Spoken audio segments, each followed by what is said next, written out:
almost like we've heard it before. One time.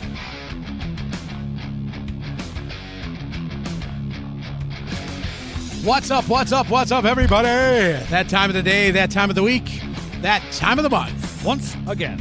Part 2. You're listening to The Good, The Band. The Ugly. I'm Big Papa. I'm Jeff, and that's That's still Frank Briggs. Part 2 of the Frank Briggs story in The Good, The Band, and The Ugly. Digging it. Digging it. It's part 2 because I talk so much. It's okay. So in the last good, episode, we were just talking about how you got out of prison, and What was his name? Oh, sorry. Just really, kidding. you just start right off and being a dick. That's okay. Have So- you met me? Well, We picked up Yeah, we did. where the last episode was. Yeah. Previously on The Good, The Band, and The Ugly. Yes. It's like an episode of MCIS.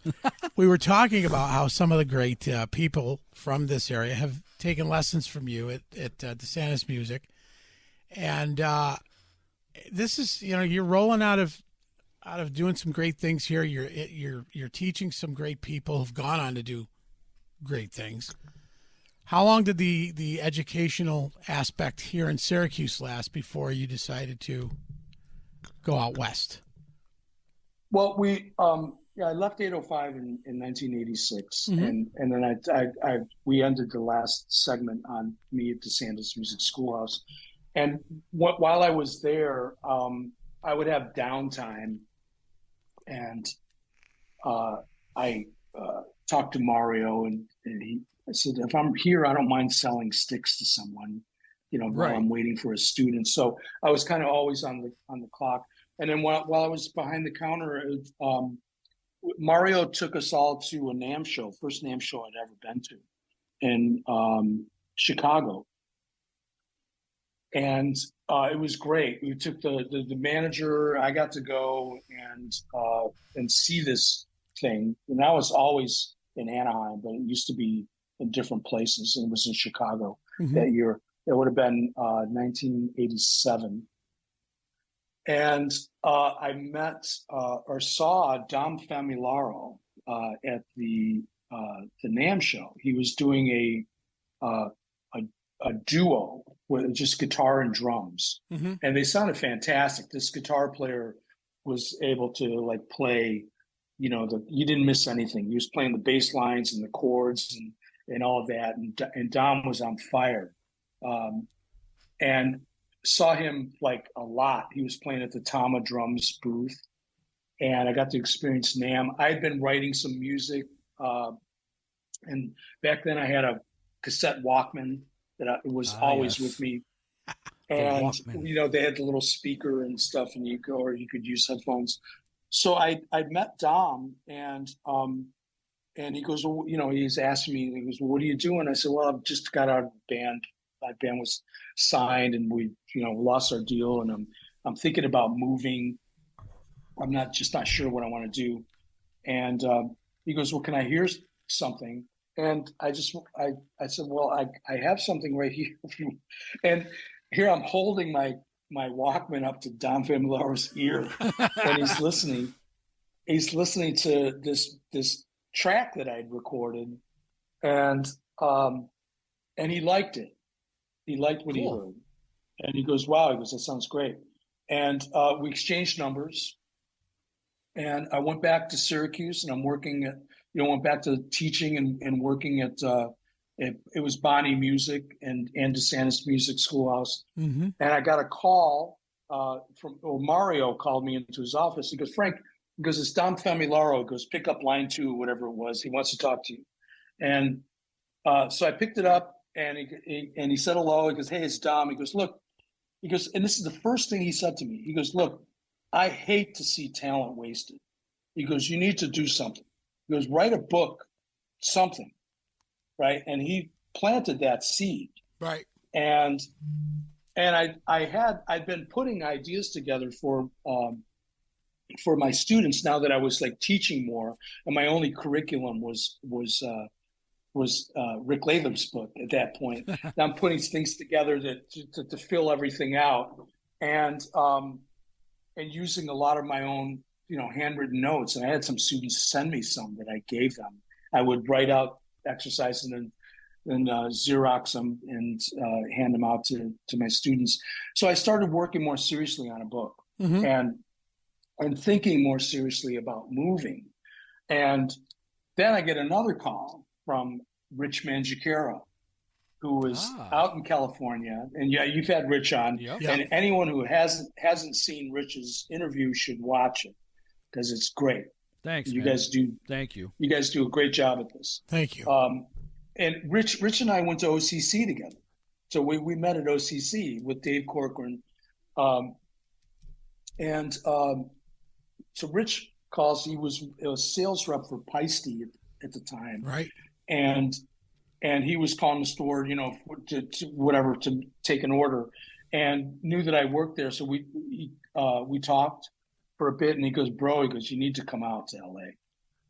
Because you just need to come out. And because I was just I wasn't sure, about it. It's a big move. It's a little scary.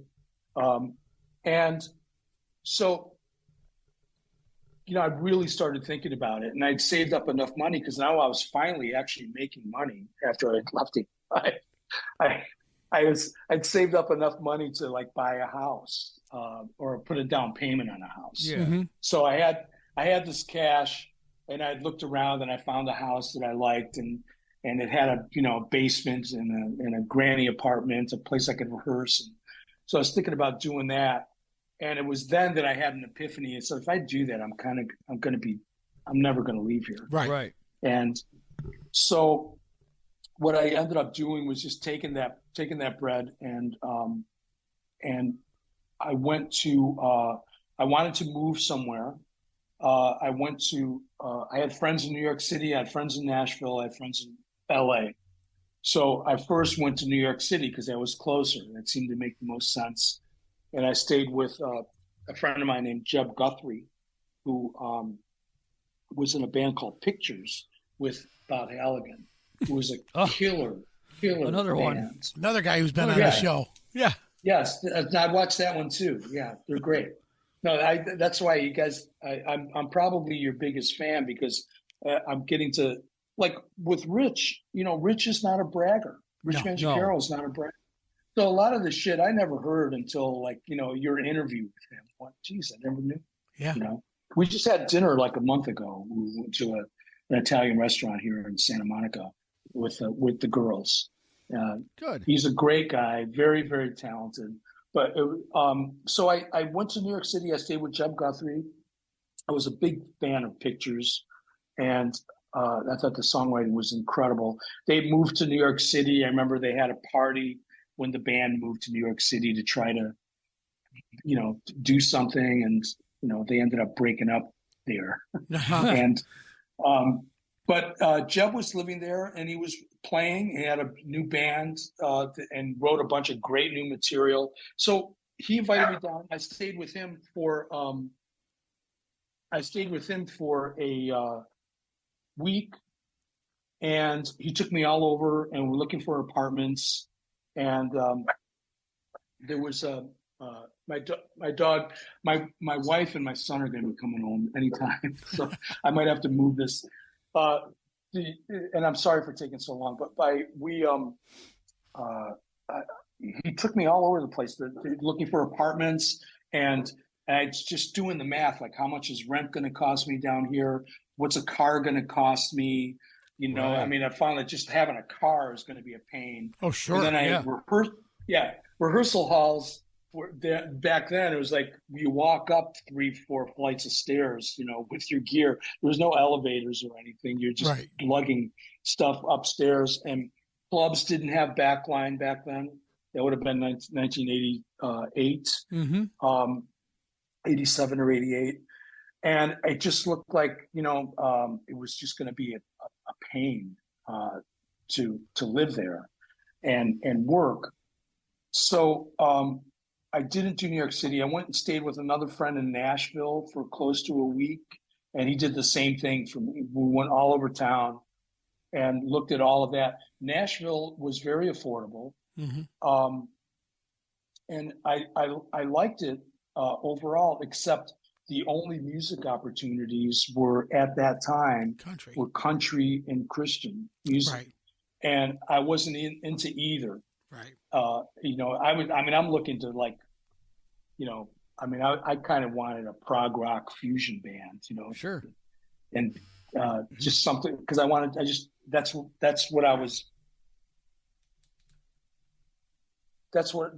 hearing, and that's what I wanted to play. That's what excited me. Sure. So I ended up not doing Nashville, and then I came to LA because I had a student that I taught at DeSantis, who was going to PIT out LA, mm-hmm.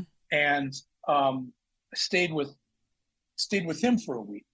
And actually it didn't end up being a week. It was more like 4 days. I loved it so much. I couldn't wait to get home to pack up my shit and move. Right. Because it was the LA was,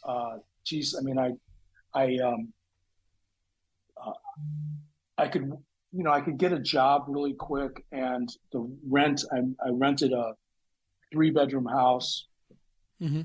in Burbank with another guy, and it was like $750 a month or something like that, which was just really, really cheap. So that's cheap out there, isn't it? Yeah.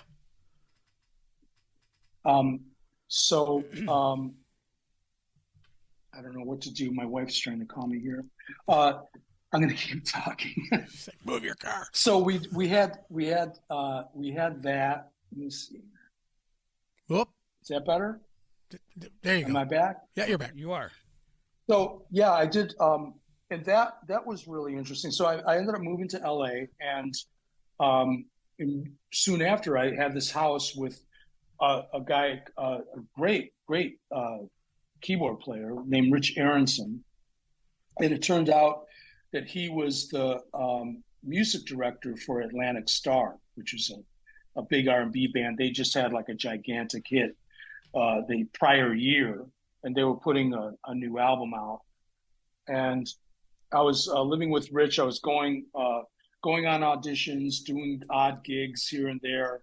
I was working a little at Guitar Center in Hollywood, mm-hmm. which was a trip. Sure. But I did that for 3 months or so, while I was, just going on auditions and stuff. Guys would cover for me because I would have there was just no cell phones back then. So, right. Right. A beeper. If you're yes, the pagers, a yes. big shot. Yeah. Big shot. You had a beeper. I didn't have that. So it was I would have to go, make a phone call and then go to the audition. And I remember I auditioned for the Commodores and almost got that one. And some other ones, and the guys in the drum department were my friends and stuff, and they would cover for me. The manager was looking for me, and they go, "Oh, he went back to the, he went back to the warehouse or something like that." And meanwhile, I'm waiting in line for my turn, at a Commodore's audition. So I did a lot of that. I mean, it was, you have to. It's a hustle, Sure, and that's why I feel like I retired from the hustle of constantly trying to beat the bushes and make something happen. Yeah. Because it's generally not going to land in your lap. Although sometimes that happens. So this roommate that I had, who's a music director, and they were getting ready to do a big tour because they had a lot of money behind them because they had a big hit and they had a new record. And so he's rehearsing the band. They decided they were going to use click tracks and all these samplers to do backing vocals to enhance the live show. It was one of the first times. Now it's everyone does it, but back then in 1989, it was brand new, right?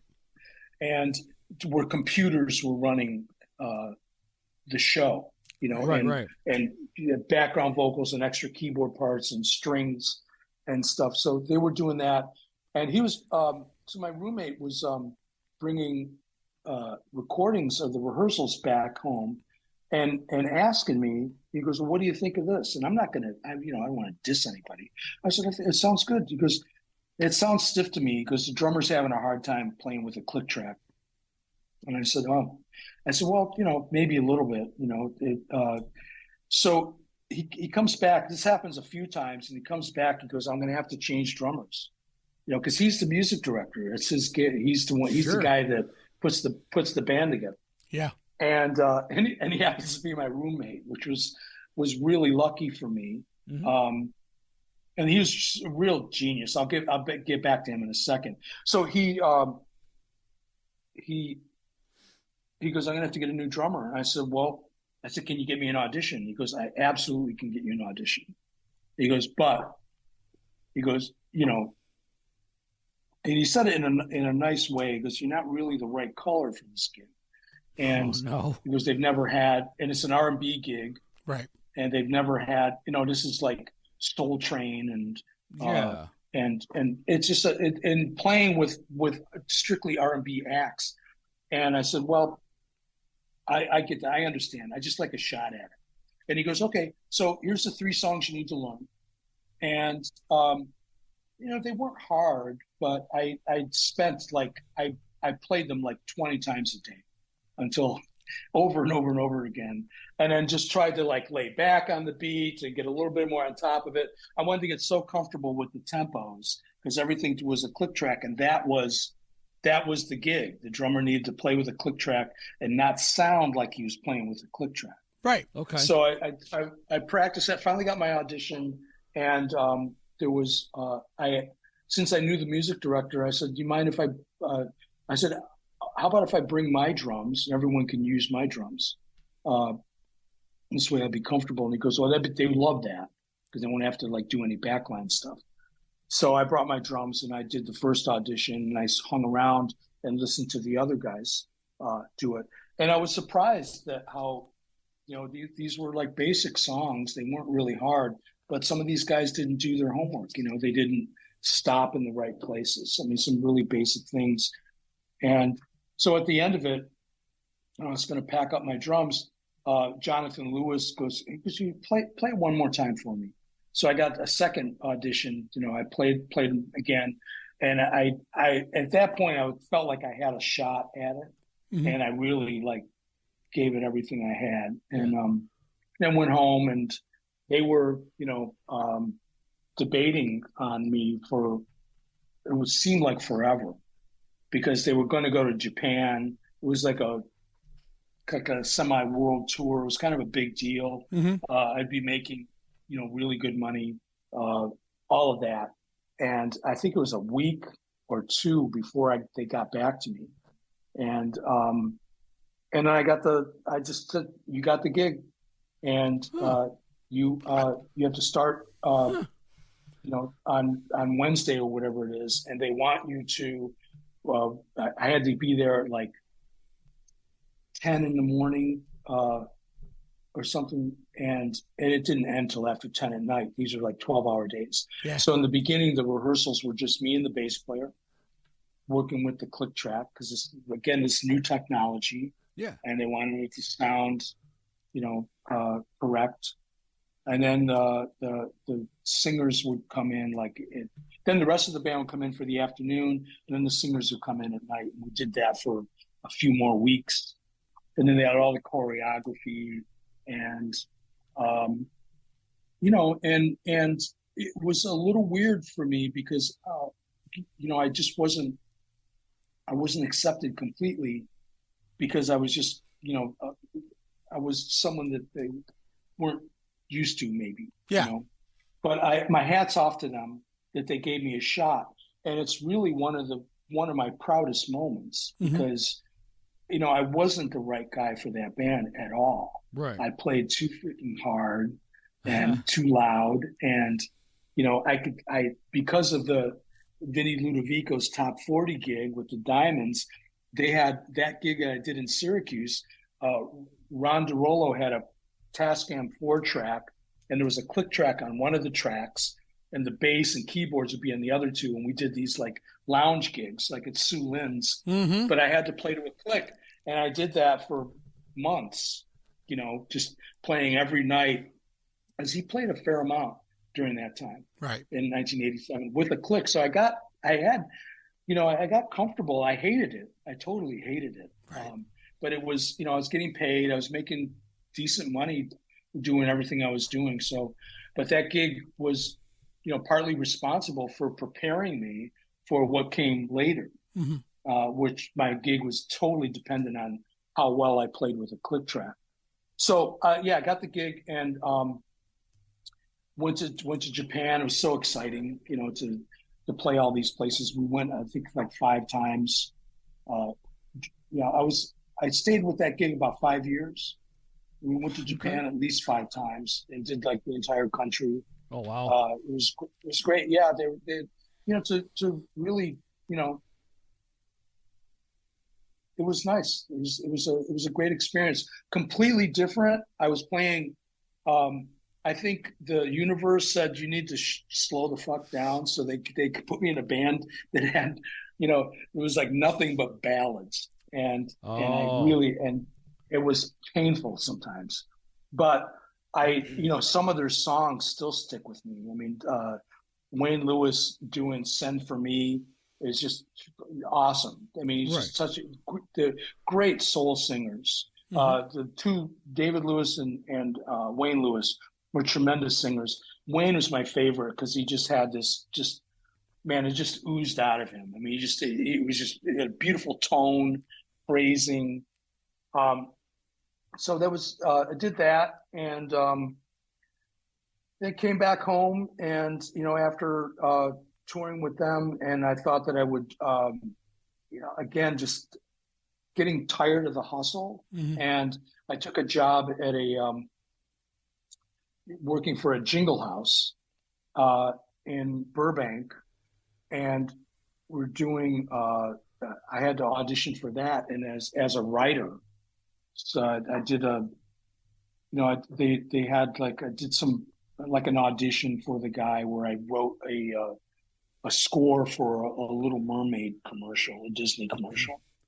And they were with Stimpy time code. And I had at that point, I had a little computer, like a Mac Plus or something that I did Stimpy with, and MIDI, and Performer One, that was just a MIDI program on a computer. So I was getting into all of that and syncing. I did some of that with 805 as well, except without computers. So I had electronic drums back then, and I was kind of I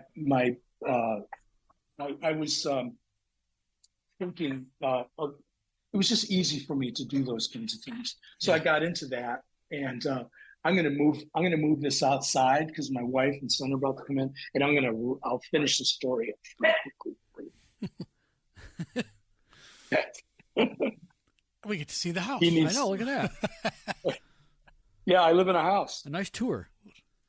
Oh, look, there's sunshine to it. There's something we don't see in Syracuse. What's often. that? No, that's enough. Stop showing off. Right. So, I'm going to go out in the back. So I did that. I did the Jingle House for a while. That was an interesting experience because it was the business is wild, and I just didn't like that, doing that, and so I did that for a while and got out of that, and during that time, when I first moved here, I had a friend of mine, Scott Sheets, who played with Pat Benatar and was in her band. And I met him actually in Utica. And Scott was working at a recording studio called Master Control in Burbank. And actually the first pro gig I got here, first pro recording gig, was an album he was producing for a Japanese artist called Minako Honda. She was like the Britney Spears of Japan at the time. Oh, okay. Mm-hmm. This is actually before Atlantic Starr. Atlantic Starr wasn't the first thing. I did some other sessions before then, and there was so much that happened in those first few years. So I did a couple tracks on her album, and with a great guitar player, Tim Pierce, who has a YouTube channel, you'll see him on Rick Beato's show. There's another interviewer on YouTube, and he's great. And we got to cut a couple tracks with just Tim and I in the studio. They did it in a click track, so that was exciting. And then I started working with Scott and John Ondrasik, who is he goes by the stage name Five for Fighting. I don't know if you're aware of them at all. I'm not either. If you look them up, you actually will know their songs.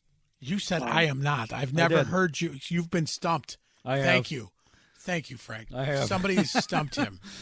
Huh. Frank and I made up this name. That's not even a real person. Oh, good. I don't feel so bad. Yeah. So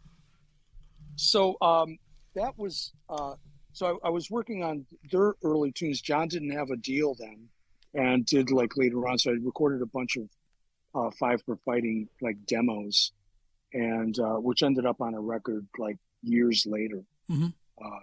You know, so there was all of that, and then I got more serious in the teaching and writing books. So in 1994, I finally finished that book that Dom Famularo said I should write, and I sent it out to Warner Brothers, Hal Leonard, and Mel Bay, and Mel Bay got back to me like right away and said they wanted it and they would have it out in a month in the stores. Yes, the Mel Bay books. At that point, I was just looking at monetizing everything. Sure. Yeah. It's so I ended up going with Mel Bay. All three of them wanted it, but Hal Leonard wasn't going to put it out for a year, and Warner Brothers took like 6 months to get back to me on it. But so I went with Mel Bay and ended up writing like 10 instructional books for Mel Bay, and my first one did really, really well. It's still available, and there's a couple of them that are still available, but my very first book is still out there. And I've had a lot of drummers point to it to say that it was influential. Mm-hmm. Yeah. One of the most mind-blowing was Tony Royster Jr. And he someone pointed me to his website, it's like the later 90s, and he had me listed as an influence. No kidding. Oh, wow. And I figured it had to be another Frank Briggs, because it's like, Billy Cobham, Dennis Chambers, Frank Briggs, and the list goes on with all. And how did this happen? I couldn't figure it out. So I emailed them and emailed the website, because he was only 12 and a monster. I don't know if you're familiar with Tony Royster Jr., but he's a monster drummer, and he was a monster when he was 12. So I called I emailed him and ended up talking on the phone with his dad, and his dad told me, he goes, well, Tony did a Guitar Center drum off, and he won my book and my instructional video as a prize, part of the prize that he won. And he said, I took it home, we watched it, and I told him that he said, you need to pay attention to this guy because he does it all. Because my first book was really kind of an everything book that would take you from rudiments to, African music and polymeters and whatnot. Sure. So that was cool. I feel like I'm going all over the place here. But so the books happened in 1994 throughout like the late 90s. I was writing drum books and giving a lot of lessons. And during that time I was asked to play. I got a tour with Mike Keneally, who Frank Zappa's guitarist, who was a genius player. I mean, one of the hardest gigs I've ever done. And that was my instructional video was part of the reason he hired me, because he said in the very first song that I played, I'd switched the meter up or did some polymeter thing, and he goes, okay, well he'll be able to handle this other stuff. Right. So a friend of mine was doing the gig, and wasn't able to do this particular tour. So I was subbing for a really great drummer named Toss Panos, who you should check out. He's tremendous. And so I had 2 weeks to learn all the music, and it was really difficult. And Mike didn't have charts, and it was like Zappa music. I mean, he was very influenced by Frank Zappa. So there's a lot of polyrhythms and meter changes and just wacky shit. Right. I mean, it was not like anything common, you know. It just nothing was normal. Wonderful too. So I got the gig. Toss had sent me charts that he made himself for the tunes, and you were looking for like funny stories. I mean, one of the things that happened on that tour was we were playing the University of Maine, and I was very dependent on the charts. I was slowly memorizing tunes, but these weren't like regular tunes, you know. Right. You really had to pay attention to, because there's going to be a bar of 5/8 somewhere in there that you're not going to expect. Right. And it'll fuck you up. So I was using the charts, and we're at the University of Maine. There's one song called Day of the Cow 2, and it was a unison tune where like everybody played the lines together, and every measure was a different time signature. Right. And it wasn't like 5/4 to 3/4. It would be like 5/4 to 7/16 to 9/8 to 3/4 back to 3/8. I mean, it was wacky. Gotcha. And it was it's just crazy, and you played along with them. So that tune's coming up, and we're on stage. It's an outdoor concert, and just before that song, this big wind blew across the stage and blew all my charts off the stage. And we're in it, like, because it's a medley. The song is part of another thing, right? So we're just getting to the Day of the Cow 2. The wind happens, and they start playing it, and I'm just sitting back there because there's no way you could fake this tune. You can't play 4 through it. You can't there's nothing you can do. So I thought the best thing was to just sit it out. And they finished it on their own, and we some people grabbed my charts, and I put them back in order. And that night, Mike wrote a tune. The next day, when we get on the bus to go to the next town, he goes, "I wrote a song." And it was, "What is it?" "It's called Potato." And I didn't know about it. He just told me, wrote this song called Potato. Potato, and it's a great pop song. Look it up, Mike Keneally, Potato. All right. So it was a year later, because I'd come home and I wasn't, Toss was back doing the gig again. And Mike calls me up because he goes, "There's a couple songs," because I got to have you play them. And was one song in particular. And it was Potato. And I drove down to San Diego. And then I found out why he wanted me to play on it. It was because the breakdown in the bridge was the lyrics were, we went to Maine because we're friends with Mike Gato. Briggs's charts flew away in a tornado, and I was up all night writing Potato. And so I'm like immortalized in this Mike Keneally awesome. Right, for that. Yeah, I thought it was really cool, and that was a great session. It was one take. He showed me the song, and then we picked a tempo, and I suggested that it be just a little brighter, seemed a little slower, and he was okay with that slight change. We played the tune, and he goes, "Okay, we're done." And I said, No, you gotta let me do it again. No, that's it. That's it. That was perfect. Yep. That's perfect. So You're done. I drove down to San Diego, set up my drums, the whole thing, right? And played for like 5 minutes. That was his way of fucking with you. Yeah, right? Yeah. Yep. So he's a tremendous musician.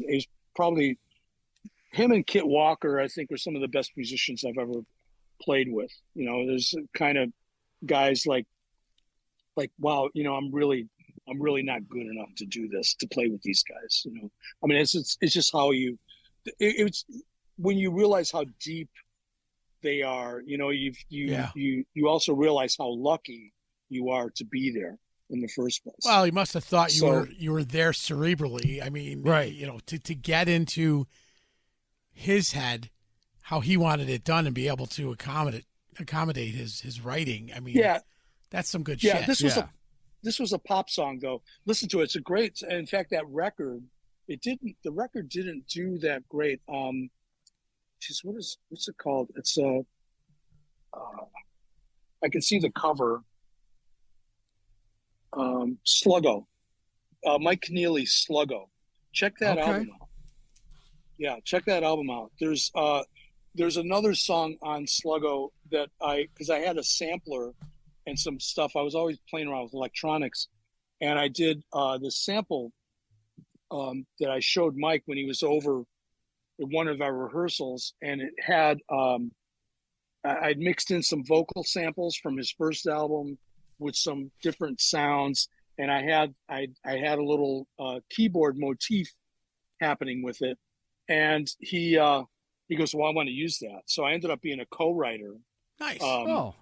On one of his tunes, because I came up with this little ditty, and I recorded all the drums into a sampler, and we chopped them up into 1-bar phrases, and then I just laid it across the keyboard, and I thought it was just going to be for demo purposes, but he liked it so much, so he played it.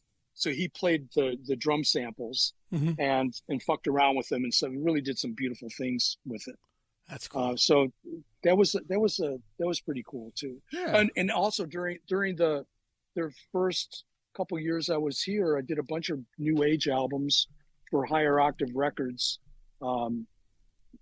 which was not my thing. Almost had a record deal with, because I was writing, synthy shit at home, with drum machines and stuff. And I thought I just sent it to the label, since I was working with them, and they actually did want to do something with me, but I just had an aversion to putting anything out like that, and I didn't end up doing it. But I did 3 albums with the New Age label, and I got a chance to work with Jennifer Batten. Oh wow! Okay. Just come off the Michael Jackson tour. Right. Yeah. That was exciting. I had a friend of mine, Mike Tirana, who was doing. No, wait a minute. He just recommended me. I think we both auditioned, and I got the gig. But she was going to do this blues thing with a girl singer, and we did the Randy Rhoads benefit here. They used to do that every year here in LA. So I played that with Jennifer Batten along my first few years here. I mean, there's so much that went on while I was trying to just pay my rent and just keep my head above water. Right. And that was a real exciting one too. But she said in my audition, she goes, "You're pretty good for a boy." Okay. Yeah. All right. Yeah. So anyway, that's I don't know where I'm at right now. The late '90s, I think. Now, at what point do they say, All right, kid. all right, kid? All right, kid.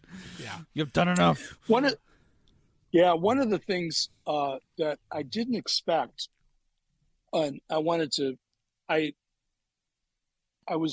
got signed to Noble and Cooley. I got an endorsement with Noble and Cooley drums. In fact, Rich Mangiacaro gave me my first endorsement with Pisces Cymbals. So an endorsement with Pisces Cymbals. When I got the Atlantic Starr gig, all the endorsements came. Sure. So I had an endorsement. First, I had an endorsement with Remo drums, which were terrible, but it was an endorsement, and it was important to me. Yeah. And I had a Regal tip sticks and Remo drum heads. Love Remo drum heads. I personally love. What's that? I love Remo drum heads personally. That was my. Yeah, they changed over time, you know, and one of the reasons they changed is they ran out of that mylar that they used. DuPont made this special mylar. Like the early Remo heads were kind of translucent. Yep. They weren't totally clear. That was a specific kind of mylar. And DuPont, who made the mylar, at some point, and I know this because I actually worked at Remo for a minute, as a graphic artist, believe it or not. But I did that. I was going through a divorce, and I just wanted to check out and go work a regular job. So I had hired I was doing a lot of corporate work for Big Pharma, where I was a music director and composer. And one of the guys I hired as a percussionist was the head of the graphics department at Remo. And he had seen some stuff. I was built some websites and whatnot. He goes, you could do this, because I was telling him I was getting kind of tired of, the hustle, and just was feeling a little beat up at the time. So he offered me this job, and I worked there. And that's how I found out about the DuPont thing, because they were going through it right at that time. Right. And drummers were complaining because the new clear heads were pitting. Right. Right. So they went through a period of time where the heads were just not holding up, and getting dense like right away. Right. And they were experimenting, and I think they were trying to keep it a secret, right. And not tell anybody that nothing's changed, but you could see it. You could see it because I have a 1965 Bloodwood Club Date pad with drum set with original heads in my house in Joshua Tree. And I would never change that snare heads. Right. Hopefully it never breaks, but it just sounds so good. Right. That you can't see through it. It's not clear. So they went through that stuff. Back to the corporate thing. When I was doing NAMM for Noble and Cooley, well, I have a great story from that. The very first time, it was probably in 1989. I was, and I won't keep you guys too much longer. I'm so sorry. No, you're going on. This is your story, brother. Yeah. This is it. This is your swan song. Yeah. Do tell. This is going to be a movie. So, yes. Who's going to play me? Shut up. Yeah, I was still like, it was 1989, and I didn't have the Atlantic Starr gig, and I got asked to play NAMM with Noble and Cooley because I was friends with Bob Gatson. I probably should have wrote some notes so I get the timeline together. Right. Bob Gatson was a genius in the drumming world.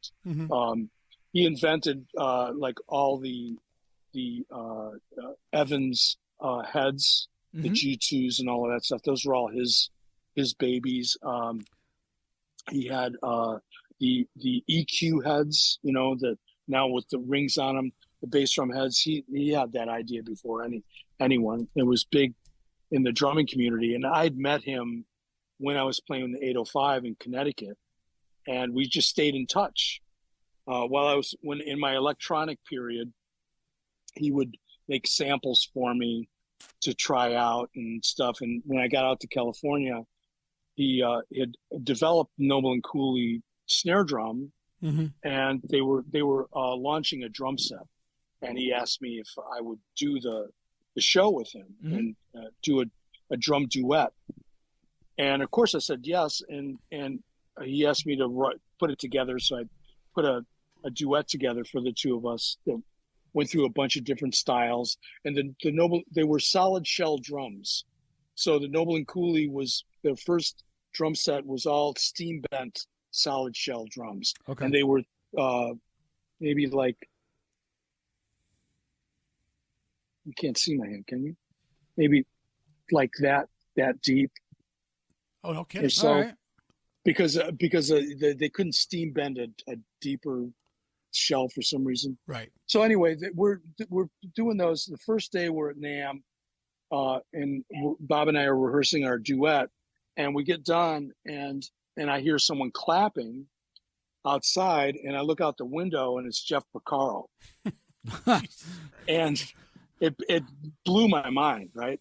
So I walk out to meet him, and I said, Bob, it's Jeff Porcaro, because the Peisty cymbal booth was right next to us that year. That would have been 1989, and so Jeff was in the next booth, and he was there early too, because you had the show started at like 9 a.m. Right. And back then they let you play. I mean, they had booths, and there was music going on like everywhere. It was great. You'd have Joey DiFrancesco playing at the Hammond organ booth. It was phenomenal. So I went out to meet Jeff, and I put my hand out, and he gives me this bear hug and goes, "Who the fuck are you?" This, like, really, he goes, "Do I know you?" He goes, "Should I know you?" He goes, "Man," he goes, "I wish I could play like that," in this deep baritone voice. And I started laughing when he said that. I said, "Man," I said, "I listened to you." And he says, "Well, if you listen to me, you're listening to all the wrong cats." He's such a humble guy. Right. And he loved us. And he came, so we organized, Noble and Cooley and Peisty staggered the shows so we wouldn't have them going on at the same time. Nice. So when we finished, Peisty would go on. When Peisty finished, we would go on. And Jeff would come and bring people to I could never get in there most of the time because it would be packed. Right. So, I mean, I'd ended up watching through a window or something. But they would, they'd come to our booth, and it'd be the front row, 6 feet in front of us, doing a drum duet. It would be the Jeff Porcaro, Chad Wackerman, David Garibaldi, Dave Weckles looking at us through a window. Right. And I'm trying to think of Bobby Rock, and wow. I could think of some other ones. Yeah. It's just the guys that I know, but just checking us out. And I remember that first day, I had the worst headache I ever had in my life, because it was just the pressure of playing in front of these guys was just like tore me apart. Right. But we apparently we did okay. On one of the days we started making friends with Jeff, and as Garibaldi was playing at the Peisty booth also. And we got them on our drums. We got them in the booth. And so we got Jeff Porcaro and Steve Smith had come in. So Bob and I got Steve Smith and Jeff Porcaro on the drums and to play, so to do something. And they started doing something that was kind of like a little like Latin thing. And Jeff is not like he doesn't like to solo. He doesn't like to show off. And he's all about the pocket, and that's I really admired that about him, because I never had that kind of restraint, and I'm always thinking of like, how can I fuck this song up, in some way. Right, but we got them on the drums, and they started playing, and Steve Smith did something, and Jeff got up, he goes, hands me the sticks, he goes, "Frank, you play." And there was so I sat down on the drums, and there was an audience. We had an audience, and Jeff walked out the door. So I played with Steve Smith, who just showed me no mercy whatsoever. It was like hanging up. I was more just saying, like, watching in awe, going, holy shit, this guy's amazing, and just trying to not mess up the flow. Right. Yeah.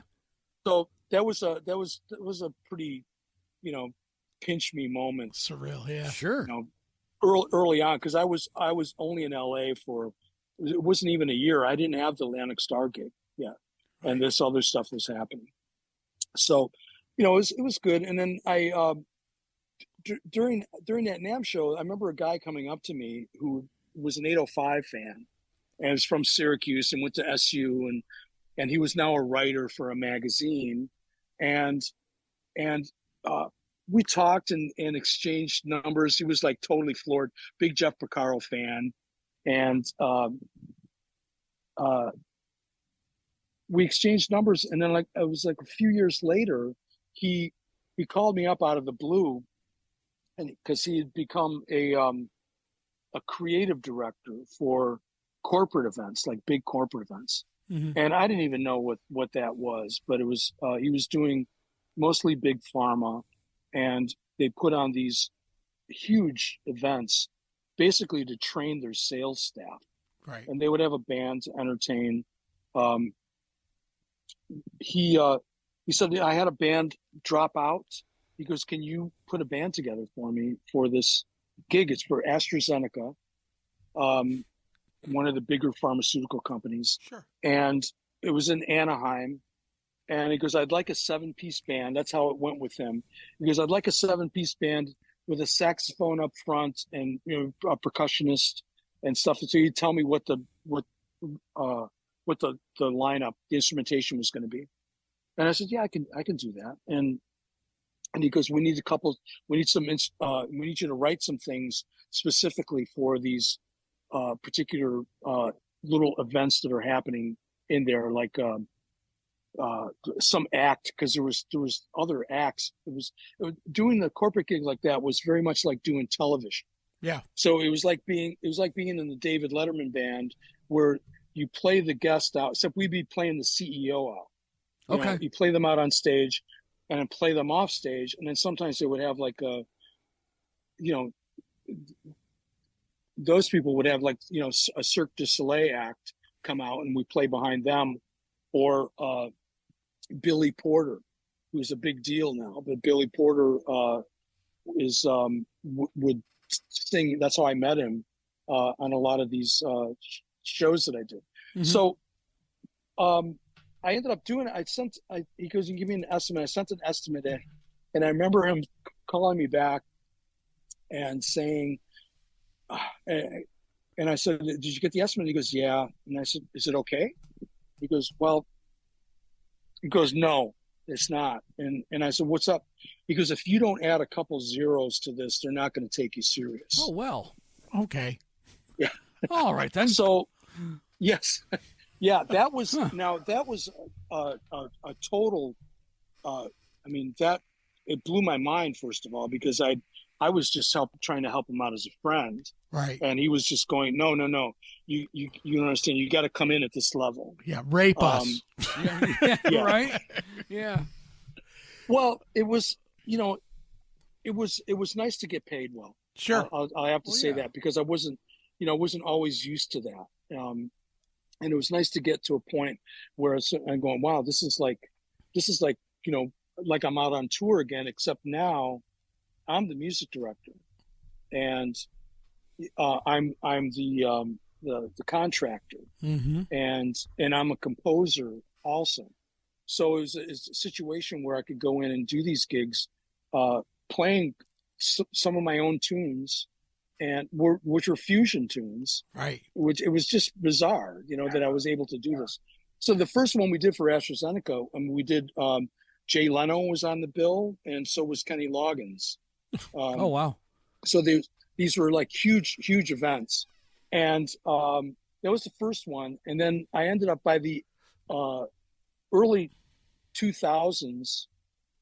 I was doing like some really multi-day events. Like we did one, I did all of the big pharma, Eli Lilly, Johnson & Johnson. We did American Express, Toyota, and I got to write, Toyota hired me to write 45 minutes of music for AntiGravity, which is like a Cirque du Soleil type act. Right. And so I had to, write music for, they talked to the producers. Again, it was back before you could do all of this stuff. We're still like on landlines a lot of the times. Right. Cell phones were really up. We could, and transferring files, I would get those overnighted, DAT tapes overnighted to me in the early days. Right. Because we just weren't ready. We're so good spoiled. Old days. Yeah, right. What's that? The good old it's days. Crazy, isn't it?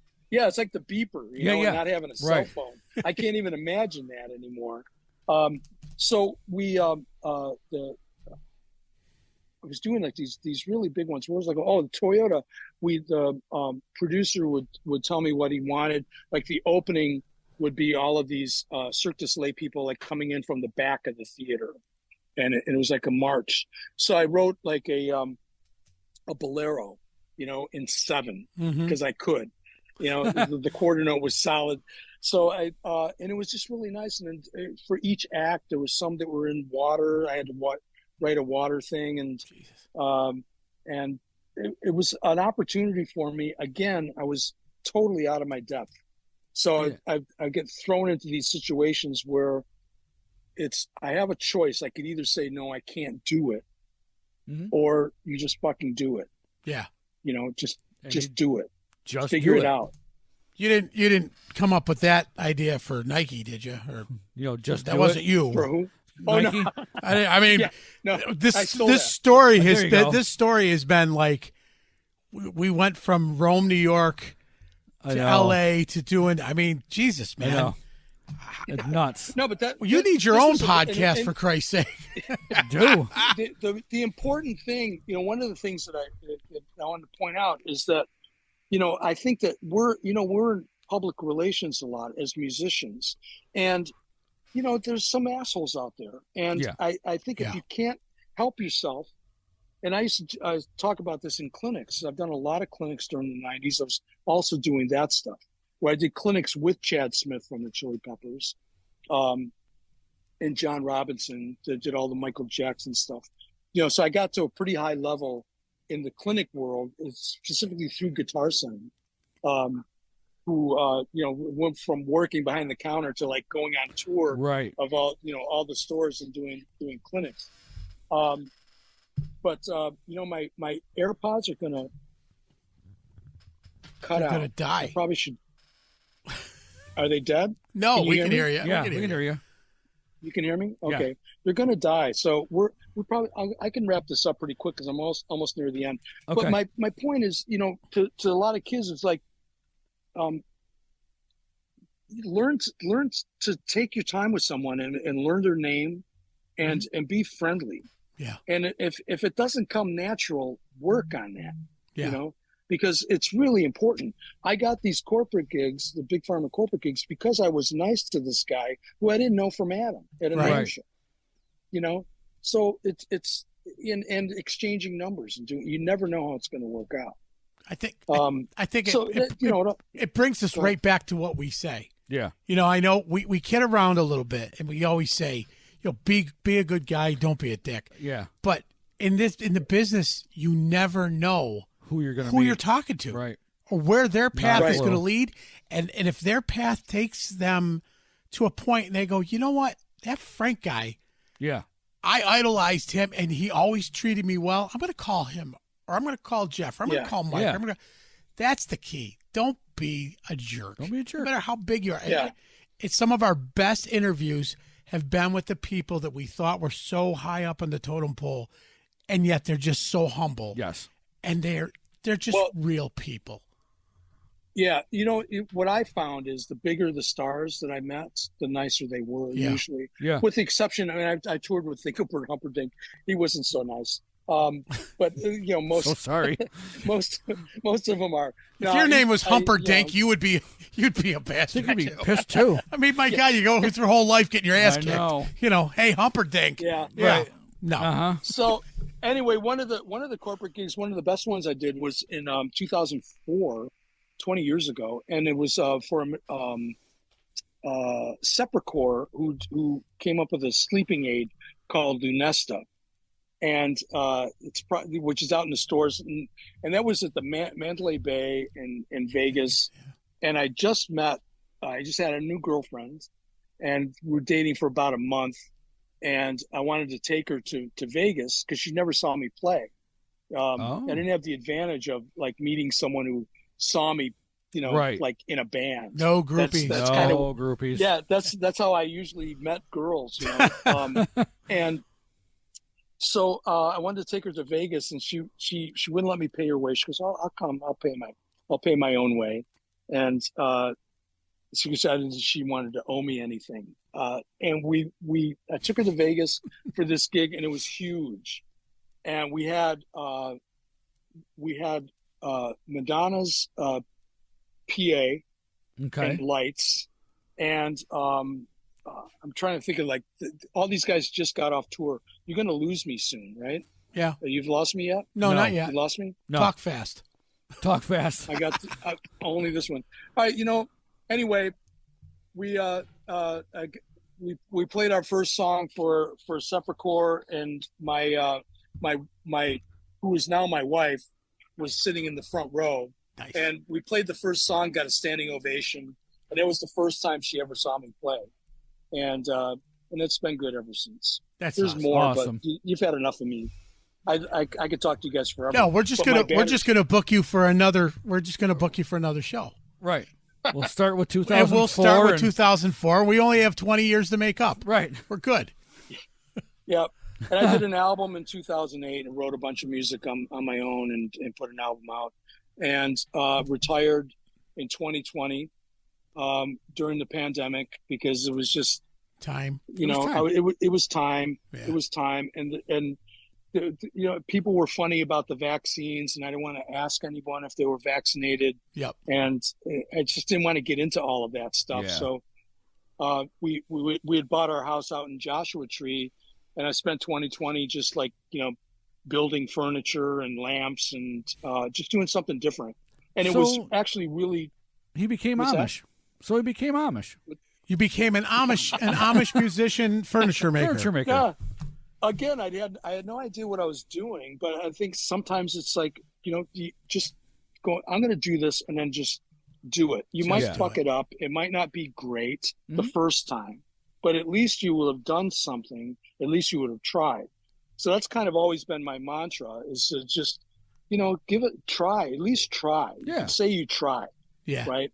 So, but I ended up, we got that place and I love it out there. We just got back from there yesterday, and it's good. I'm so thankful that I landed on my feet. Yeah. Because music is tough, and no one don't.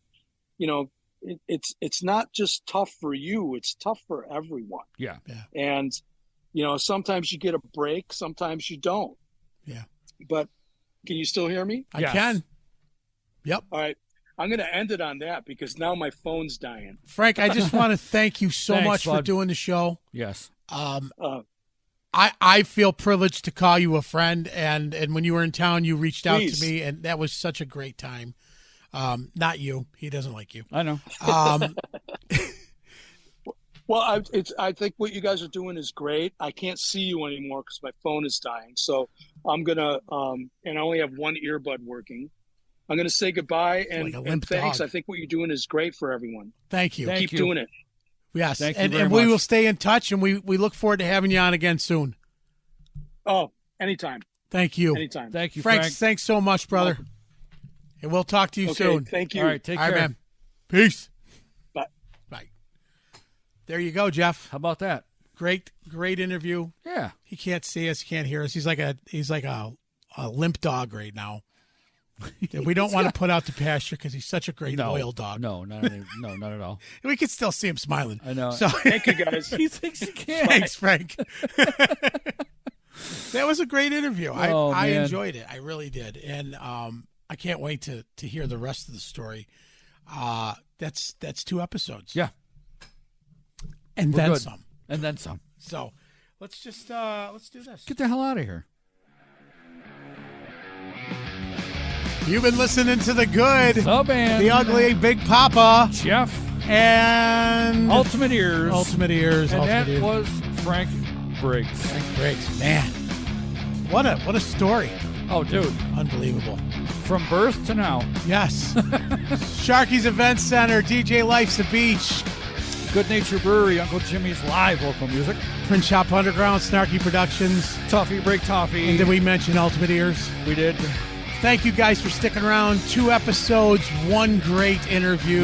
Yes. And his message speaks volumes. It really does. Just do it. Be kind to each other. Don't be a dick. Guess that leaves you out. Yep. Peace.